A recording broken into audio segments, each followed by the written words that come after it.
You already knew something was wrong. You felt it in your body before you could explain it in your mind. That sick drop in your stomach, that tension in your chest, that moment when the evidence was there, the lie was obvious, and you looked at them expecting honesty, remorse, or at least some sign of human accountability, but instead saw something cold, guarded, and calculating. You saw the moment they knew you knew, and instead of the truth, you got a performance. Instead of accountability, you got a war. If you have ever walked away from a conversation knowing you were right, but somehow feeling crazy, this is for you. Stay with me because this is language for something you lived, but may never have fully named. Subscribe right now and turn on notifications. Here is what many people do not understand about narcissists and guilt. They do feel the threat of being exposed. Not guilt in the healthy sense, not as a moral signal that says, I did wrong and I need to repair it. But they do feel the pressure of being caught. And in the narcissistic mind, guilt is not a call to make things right. It is danger. It is exposure. It is a crack in the image they work so hard to protect. So, when they realize you have found that crack, their system activates. What you witnessed was not simple confusion or clumsy dishonesty. It was a defense structure coming online. Because the question in their mind is not, how do I repair this? It is, how do I make this disappear? The first move is denial. Not ordinary denial, not confusion or faulty memory, total denial. You had the screenshots, the timeline, the witnesses, the receipts, the facts, and they still looked at you and said, no, that never happened. You are imagining things. You are making that up. And what made it so disorienting was that the denial was not just about the event. It was about your reality, your perception, your sanity. When a narcissist denies something obviously true, they are not trying to discover the truth. They are trying to force you into defending your reality so that the focus shifts away from what they did. Suddenly, you are no longer discussing their behavior. You are arguing over basic facts. You are explaining the sky is blue, and while you scramble to prove what happened, accountability slips out the back door. Then comes blame shifting. The moment denial stops working, the spotlight vests to you. Not the lie, not the betrayal, not the harm. You, your tone was too harsh. Your reaction was too emotional. They lied because you were too controlling, too distant, too demanding, too cold, too needy. Somehow, the reason they hurt you becomes your personality, your weakness, your history, your failure. This is how blame shifting works. If they can redirect the conversation toward your flaws, they no longer have to sit in their own behavior. The emotional burden moves from the guilty person to the wounded person. And here is why that worked on you. Not because you were weak, because you had a conscience. Because when someone pointed out something you could have done better, you actually considered it. You reflected. You wondered if there was truth in it. A narcissist uses that against you. Your integrity became their escape hatch. Your willingness to grow became the ladder they used to climb out of accountability. There is also the historical audit. You confront them about one specific issue, and suddenly every mistake you ever made is dragged into the room. Something from 3 years ago, a time you raised your voice, a moment you were late, a season when you were struggling. The point is not fairness. The point is overload. They bury the current truth under so many accusations that you lose sight of the original issue. You came in with one clear point, and they turned it into a flood. And when you are trying to stay afloat, you cannot hold on to the truth you came to defend. Then comes rage, and this is important. Narcissistic rage, when they know they are guilty, is not just emotional overflow. It is often a tactic. It may feel explosive, chaotic, and unpredictable, but underneath it is a message. If you keep going, this will get worse for you. The rage says pursuing accountability will cost you. It is intimidation disguised as emotion. It teaches you that asking questions leads to pain, that confronting harm leads to escalation, that truth is dangerous territory. Over time, many people in these relationships stop bringing things up before the conversation even begins. They censor themselves. They minimize. They tell themselves it is not worth it. That is not weakness. That is conditioning. When rage keeps meeting truth, your nervous system learns that silence feels safer.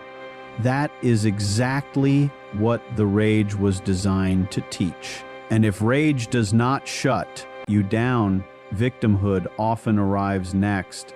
Suddenly, the person who hurt you is crying. Suddenly, they are talking about their pain, their trauma, their childhood, their wounds, their stress, their loneliness. Suddenly, you are staring at someone who appears deeply hurt by your attempt to hold them accountable. And because you are empathic, because you do not want to cause pain, part of you turns toward them. That is what empathy does. It responds to suffering. This is why victim playing is so effective. It takes your legitimate pain and pushes it to the edge of the room while theirs takes center stage. You came in to address what they did, and now you are comforting the person who harmed you. That inversion is not accidental. It is one of the most powerful ways a narcissist escapes accountability. It turns the wounded person into the aggressor and the guilty person into the victim. Now, we need to talk about gaslighting, because denial may be the opening move and blame shifting may be the middle game, but gaslighting is the long game. Gaslighting is not just one conversation. It is a pattern that slowly erodes your trust in your own mind. It is the repeated suggestion that you exaggerate, misread, misremember, overreact, or cannot interpret reality clearly. Each comment may seem small on its own. You are too sensitive. You always twist things. I am worried because you never remember anything right. But repeated over time, those comments create self-doubt. They train you to hesitate when your instincts are trying to protect you. That is why you questioned yourself even when you were right. That is why you replayed conversations for hours. That is why you asked other people what they thought and then immediately doubted your own version of events. You were not naturally confused. You were systematically trained not to trust yourself. The confusion was cultivated. The self-doubt was installed.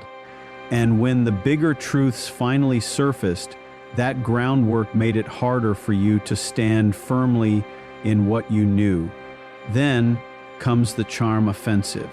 After the denial, the blame shifting, the rage, the tears, and the confusion, they become kind again, attentive again, loving again. Suddenly they remember what matters to you. Suddenly they speak the language you always wanted to hear.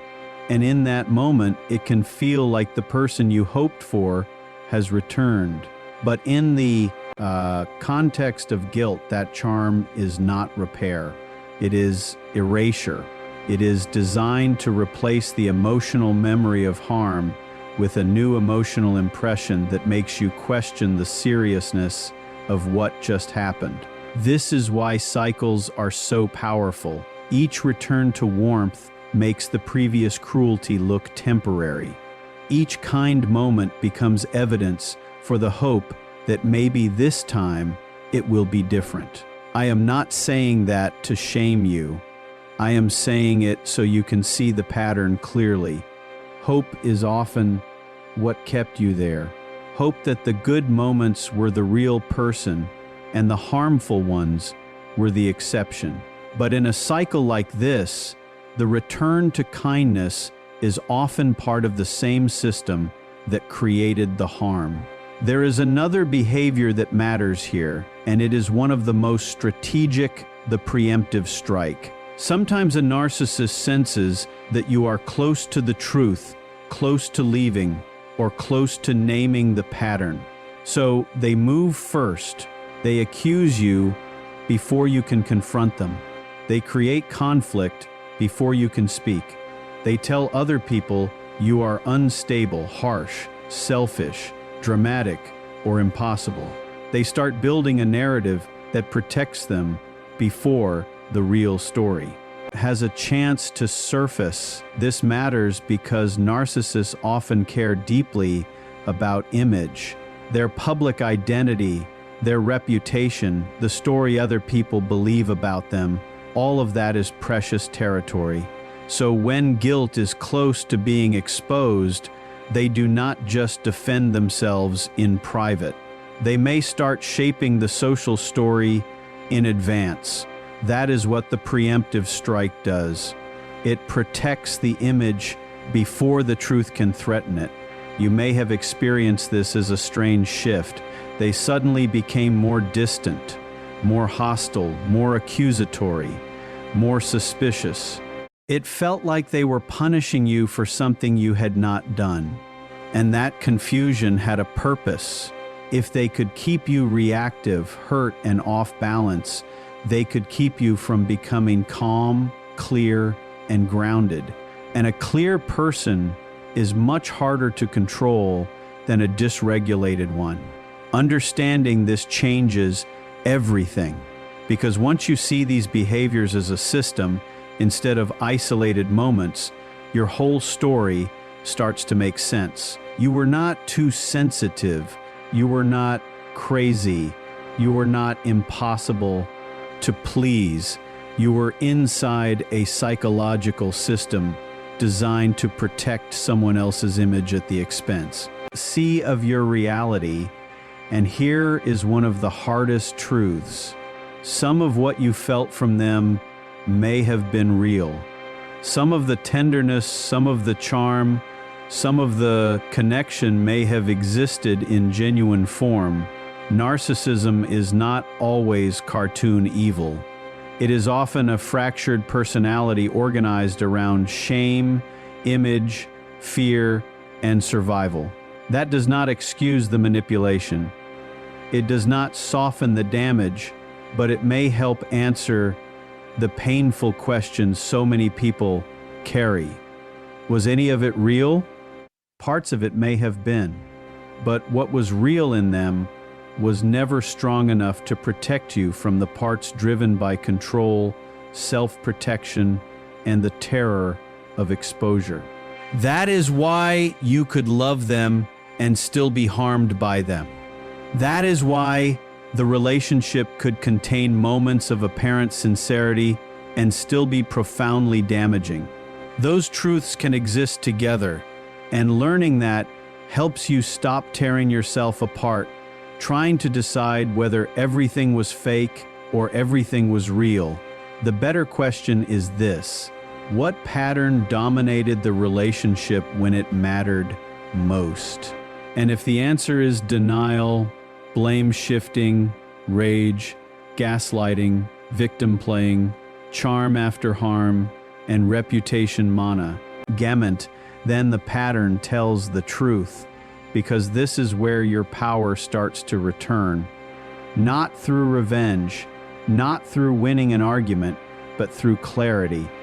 Quiet, steady clarity. The kind that no longer needs the other person to agree with your reality before you trust it. The kind that knows what happened even if the person who did it never admits it. The kind that stops begging for validation from the very person committed to distorting the truth. That clarity was never absent. It was buried under noise. Their denial, their rage, their tears, their charm, their rewritten history, their constant pressure on your mind. But underneath all of it, your system was still picking up the truth.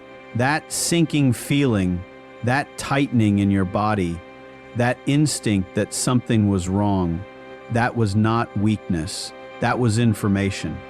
And now you have language for it. You know what denial with conviction is doing.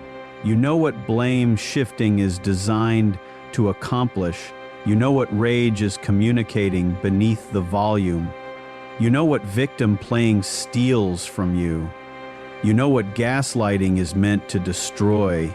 You know what charm after harm is trying to erase.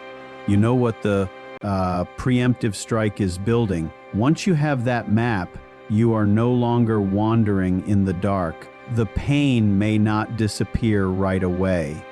The memories may still come back at night or in quiet moments when your guard is down. Healing is not instant, but understanding gives you a framework that honors your experience. It gives you something solid to return to when old doubts resurface. Instead of being pulled back into their story, you can say, I know what happened. I know how this worked. I know what these tactics were meant to do, and they do not define reality anymore. That is real power, not the power of someone who has never hurt. The power of someone who was hurt, searched for truth, found it, and decided not to abandon themselves again. That is what you are building every time you choose understanding over self-betrayal.